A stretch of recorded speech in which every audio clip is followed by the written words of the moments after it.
Hi, welcome to this CodeRage session. My name is Sarina DuPont. I'm one of the product managers in Rad Studio. And here with me today is also Henry Liu from our R&D team. In this session, we're going to talk about Visual LiveBindings and give you an overview of some of the features that we've introduced in Rad Studio XE3. Now, to give you a quick overview about LiveBindings in general, it was introduced in XE2. LiveBindings works for both FireMonkey and VCL.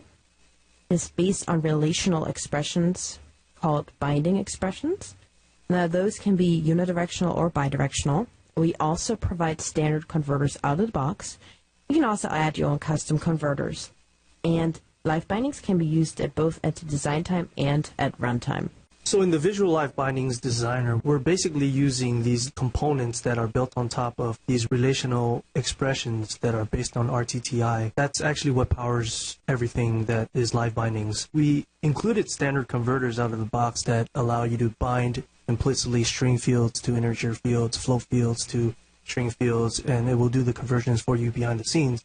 And it's important to note that you can actually plug into the system where if you have custom user types or unsupported conversions out of the box, you can plug in and register your own converters, and you can actually access what's there in the bindings list object.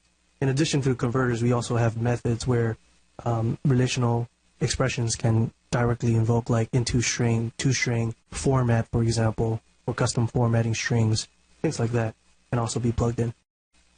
Now, Visual LiveBindings in Rad Studio XE3 provides you with a Visual LiveBindings Designer surface that enables you to visually bind component properties and members. So you can bind data and properties simply by drawing lines between objects. And as you can see in the screenshot here, we have an edit one with a text property and a label one with a text property. And we want to have the text that I enter in the edit field appear on the label. And if I clicked on the edit one text property, it would highlight any bindable members in green, in this case the label one text property. And it's also highlighting the three-dot menu in green, which indicates that there are additional properties that I haven't bound to yet that I can expose. And when I click on that three-dot menu, it shows me all the other bindable members that are available for label one.txt that I can then add to my label one component in the LiveBindings Designer that I can then visually bind to. In addition, the Visual LiveBindings Designer also introduces layers management. So you can organize large numbers of bindings into Photoshop-like layers and just drag a bounding box over your components or shift-select. Select multiple components that are shown in the LiveBindings Designer and then right-click and add them to a new layer. And you can toggle visibility between the layers. So it allows you to visually organize your project, which is very useful if you have a lot of components on your form. And also, with Visual LiveBindings, we've introduced several new components. One of those components we're going to go over today, which is the prototype bind source component, which allows you to quickly prototype an application and then go from prototyping to production by switching the data source. Today, in this session, we're going to show you some hands-on examples that range from working with components to prototyping an application, moving from prototype to production, working with LiveBindings actions and FireMonkey applications, and then also show you how layers management works. Now, the first example that we're going to have a look at is how to bind an edit control to a label and a button. This is just a basic example of working with some components in the LiveBindings Designer. Now, there are a couple different ways that you can bring up the Visual LiveBindings Designer. You can either go to the View menu and select LiveBindings Designer, or you could right-click a component as well and select Bind Visually. Now, in this case, it has selected my component because I chose the LiveBindings Designer menu through the right-click menu. It selected my button here and also my button in the LiveBindings Designer, and it's highlighted that in blue, so this is the active control. And it's showing me the other controls that I can bind to, so I can just click and drag. And I'm binding my button 1 to my edit 1. And if I select a label, I can now bind my label 1 to my edit 1. As it shows me that I can visually bind to that because it's highlighted in green. Rearrange, and if I hit run, anything I type is going to show up on all the controls. Now, LiveBindings also works with VCL applications. Let me start with a VCL Forms application. I'm going to place the same 3 controls onto my form. I'm going to bind the edit to the button wanted caption and the edit to the label caption property. I'm going to select track, which is going to track my entry, and I'm going to click run. And then whatever I type in the edit is also going to show up on the button and the label when I hit enter. If you have a closer look at LiveBindings, you can also go to the different bindings that have been created here. This was a link control to a property for both of these, as you can see, and you can have a look at some of the other properties. You could also switch that in here. You could switch the bindings in here as well. And what components bound to what. You can choose from different properties for the LiveBindings binding as well by looking at the LiveBindings properties in the Object Inspector. I'm going to start out with a new FireMonkey desktop application. And I'm going to show you the prototype bind source component. Now, this is a great component for prototyping your application, as it provides you with a bunch of sample data that you can use. And then after you've prototyped your application, you can switch from prototype to production by switching the data source. So I'm going to right-click my prototype bind source component and select Add Field. And I'm going to Shift Select to select multiple entries here. But I can also just click on one, and you can select whether or not you want to repeat the values as it goes through the different sample data. You can look at some of the values that are given for that particular data field, and you can also choose from different data types here as well, as you see. So I'm going to Shift Select and hit OK. And then you see them all represented down here. Now, one of the things I can do is I can select a grid, and I can quickly populate my grid with all the values that are shown, all the members that I've exposed for this data source, by clicking and dragging from the asterisk from the prototype bind source to the asterisk of the grid, and that's going to populate my grid with all the sample data that I had selected previously. Now, I also want to have a way of going through that sample data, navigating through that sample data. A couple ways I can do that. I can either go to my tool palette and search for the Bind Navigator, or I can right-click my prototype bind source and select Add Navigator. It's going to automatically bind the navigator into the prototype bind source, which you can see here that it has the same name. It says Navigator Prototype Bind Source to indicate that it's bound to the prototype bind source component. Also, for the navigator, you can enable the Apply Updates and Cancel Updates functionality as well, and you'll see the additional buttons will be shown here. In addition, I can also bind the sample data to other controls. For example, I want to bind it to a label, and I want to show the bitmap name on the label. Click and drag. Let me rearrange this. And then I'm going to run this application. And you can see here, as I step through the different entries, the label property is kept in sync with the bitmap name as well, since they're all bound to the same data source. So now I'm going to place a client data set onto my form, and I'm going to load some sample data. That's the sample data you can find in your samples folder. And now there are a couple steps that you have to follow, but they make it really easy to switch the data source. You can actually switch the data source in one step by multi-selecting all the bindings. And if you're on a Mac running VMware Fusion like me, to run Windows on the Mac, the shortcut is you have to hold down Control and Command to Shift Select. And if you're on Windows, you can just Shift Select by holding down the Shift key. Now, in this case, I've bound the prototype bind source 1 bitmap name property to the label 1 text property.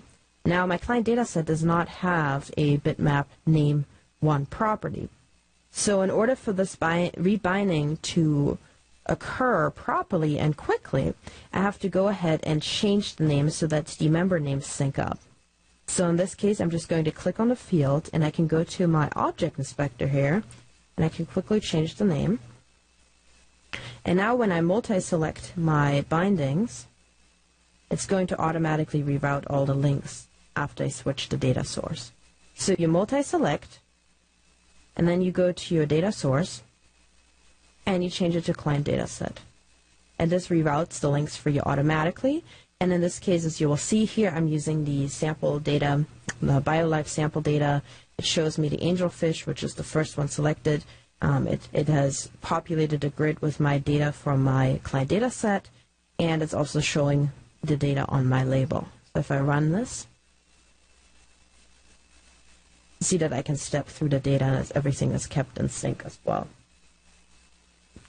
Now, LiveBindings also introduces LiveBindings actions in XE3. I'm going to start out with a new FireMonkey application. Now, this also works really well if you are navigating through any type of data. And in this example, I'm going to show you a quick example using the edit control and two buttons. And I want to navigate through data that is shown on the edit control, and I want to be able to go to the next value and the prior value. I'm also going to place a prototype bind source. You could also hook this up to your database or ClientDataSet, of course. And I'm going to select the edit control, and I'm going to right-click the prototype bind source first on my form add field, and I'm going to add a number field. And I'm going to bind that into my edit control. In addition, I'm going to place an action list onto my form. And actions for FireMonkey is a new feature in RAD Studio XE3 as well. And we have actions for FireMonkey, so we can go ahead and place an action list component onto our form. And I'm going to select the button 1. And then under action, I'm going to select new standard action, LiveBindings. And I'm going to select TFMX bind navigate next.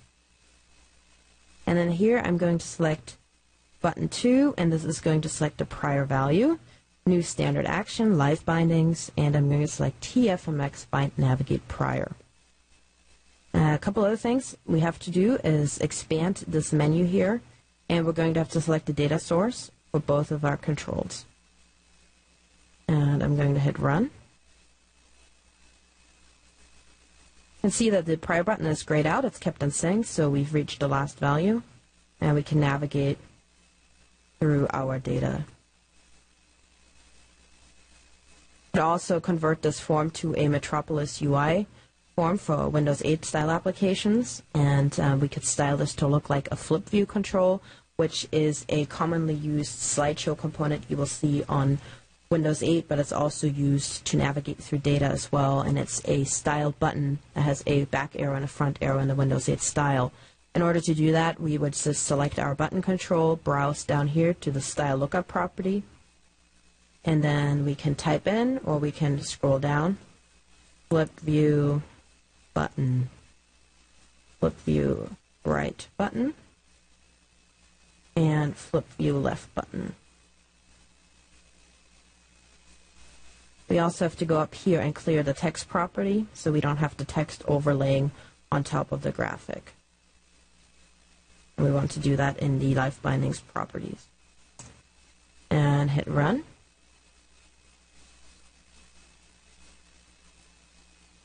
You can see as I navigate to the last value, it's also going to gray out my control here as well.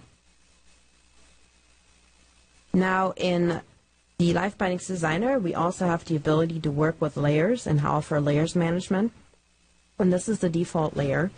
As you see, the layers menu is shown right here. And this is the default layer. You can toggle the visibility on and off if you add additional layers. Let's say I'm going to add another button to my form here. And I want to show this button on a different layer. So I can select it over here in my LiveBindings Designer, right-click it, select layers, add to new layer. I could double click this to rename it if I wanted to. I could also now add another control, like a label, to my form. select that, right-click, layers, and I can either add that to a brand new layer or I can add it to that existing layer that I've just created. And now you'll see as I switch toggle visibility that I'm able to turn on and off the different layers.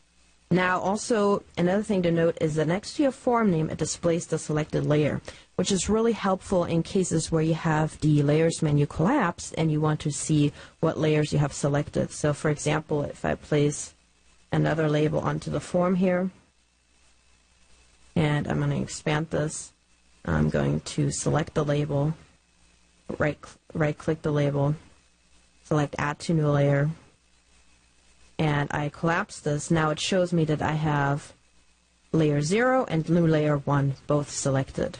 If I switch that one off, it shows me that I just have new layer 0 visible. Let me go back to the default layer. One of the things you could also do is if you didn't want to work with layers, in some cases you could of course also at any point in time select a component that's shown in LiveBindings Designer and select hide elements. You can also show them again by clicking anywhere in empty space, right-clicking and selecting show and hide elements, and then you can select which elements you want to show. In addition, in Tools Options in the LiveBindings Designer, you have the ability to change some of the settings, and this includes the excluded and included items list, and also whether or not you want to show the LiveBindings wizard in the right-click menu. Yeah, so these excluded items and included items are a global setting, global default setting for all applications. And as you can see, as you make modifications in the Visual LiveBindings Designer, whether it be position, hidden items, shown items, layers, they are all persisted in a separate VLB file that is on the same level of each unit. So if it was unit1.pass, you would have a unit1.VLB. And these files can be thrown away, that's fine. The only things you would lose is layer names, for example, and positions, obviously. Now talking about the LiveBindings wizard, if you select a component on your form and right-click it, I had selected in the Tools Options menu to enable the LiveBindings wizard on right-click. It is now context sensitive. If I select the component first, and then I can select to link the property of a button to another control, for example, using the wizard. The wizard provides another way of working with LiveBindings. And you can also access it from down here. Now, in addition, you can also zoom in and out. You can reset it to the actual view. You can fit it into the entire view. Those are some of the options that are presented here. The refresh or rearrange is a good way of rearranging the layout. There's also a refresh designer function and a save to image. And what that does, it allows you to save this as a bitmap for future reference. So you can save your layout as a bitmap. Now, the refresh designer is a really good way of populating this with newly added data. For example, if you're working with a data module or you've changed anything and you want to make sure that everything's showing up in the LiveBindings design, I'll show you an example here. If I select Add New Other and I select to add a data module in my project and I add another prototype bind source, then I would go back to my main project and I would select File, Use Unit, and I'm going to use the data module unit. I don't see the data module unit showing up right here. I would right-click and select Refresh Designer, and then it appears here, and I will keep it in sync. So that's a good way of working with the right-click menu as well. You can also scale it, etc. So the LiveBindings Designer and Visual LiveBindings really makes it a lot easier to visually bind data to your controls and work with data bindings visually. I'm also going to show you how you can bind your data to the Metropolis UI grid template using the LiveBindings Designer. First, we're going to go to the File menu and select the FireMonkey Metropolis UI Application Wizard, and then select the Grid Metropolis UI Application Template. So the first thing that we're going to do is add a data module to our project. And then I'm going to put a prototype bind source component onto our form. In this case, I'm using sample data, but you could also link this to your existing database or client dataset. Add field. Going to add some sample data fields here.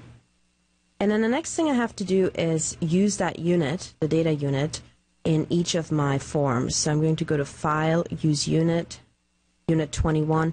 You could, of course, also rename this to data, for example, to make it a little bit easier when you're referencing the unit. Now the next thing I have to do is go back to my grid view here, and I'm going to launch the LiveBindings Designer, which allows me to visually bind component properties. Now you see this data module here outlined in the mustard color, and what that means is that this particular component does not live on this form. It lives on another form, but you're able to use it with your components, and you're able to bind to it. So the first thing I'm going to do is I'm going to rearrange using the Rearrange button. Select listbox 1, and I'm going to bind item text to bitmap name. And then I'm going to select my binding here by clicking on it. And in the Object Inspector, I'm going to go to the List Item Style and change that to Metropolis UI.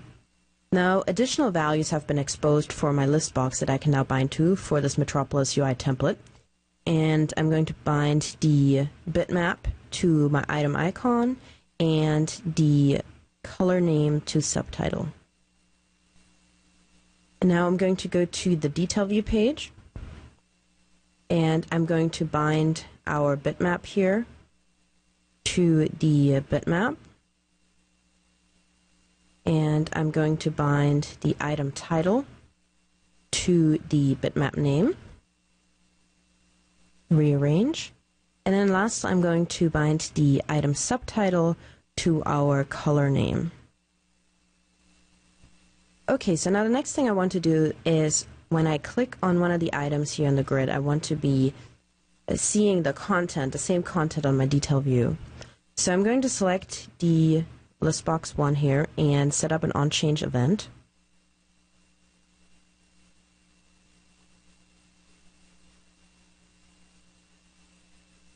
Now let's run this application. And now see if I click on any of the list boxes here in my grid, I get the same content on the detail view. And I can also select the number of records that are shown for each of the list boxes. All I have to do is select my prototype bind source component here and define the number of records, for example 5. And then if I go back here to my grid view, you see that only 5 items are shown.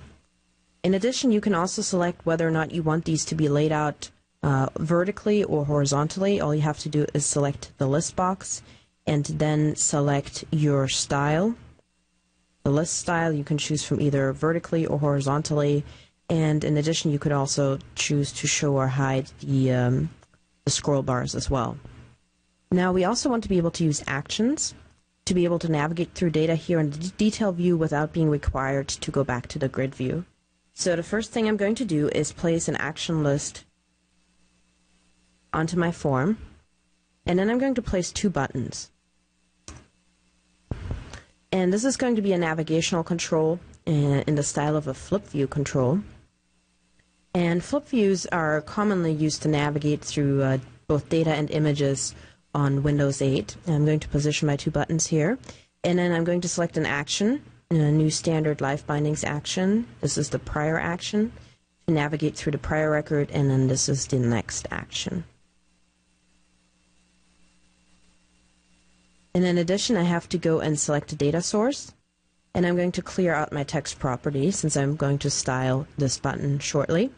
And then over here I have to do the same thing, select a data source and clear out the text property. And I'm going to browse down here to my style lookup property and go to flip view. And this is the flip view left button. And then I'm going to go over here and select the flip view right button style. You could also start typing and it will give you different options. So flip view right button. And now let's run this application.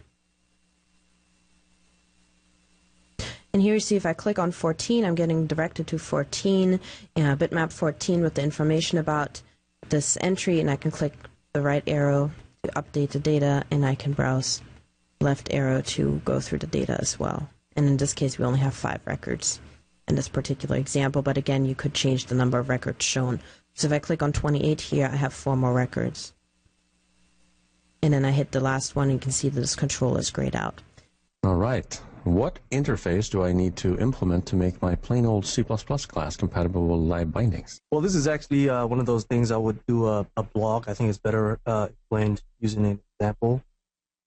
So go ahead and follow me on my blog, Henry Liu. In the next couple of days, I'll post it. Why is the Metropolis coming out black? It's difficult to read.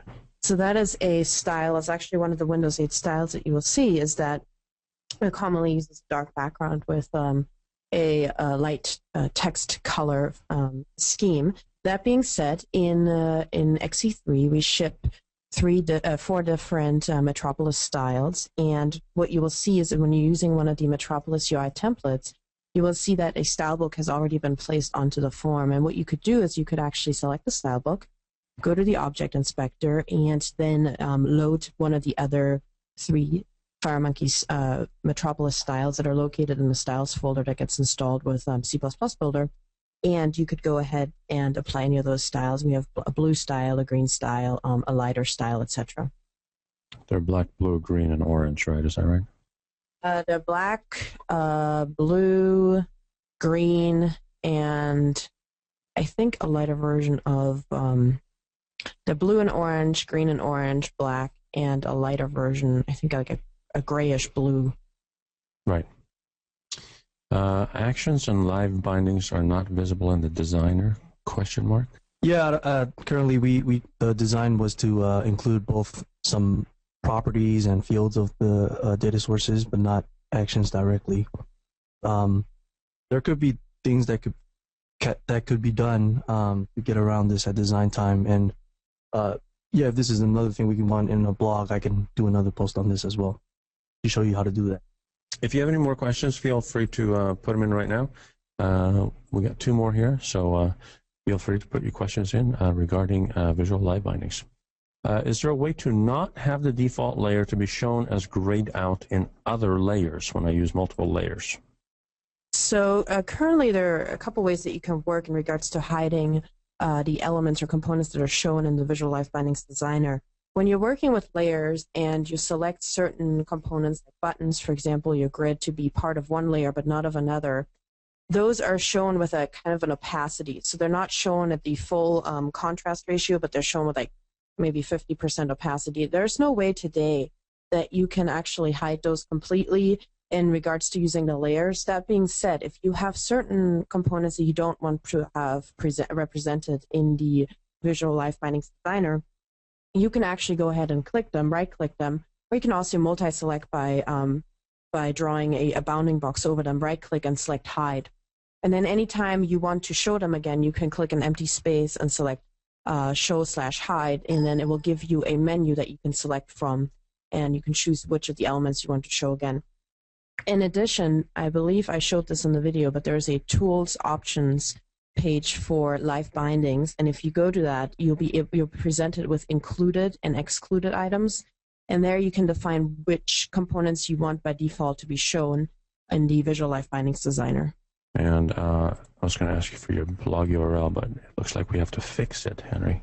Oh, really? It doesn't look like it's there. So we will get Henry's blog up and running, or he can guest blog on my blog or something like that. We'll figure it out somehow. Okay. When you run a compile build, does it perform an automatic refresh of the designer? The designer should be updated as soon as you make any changes on the form designer.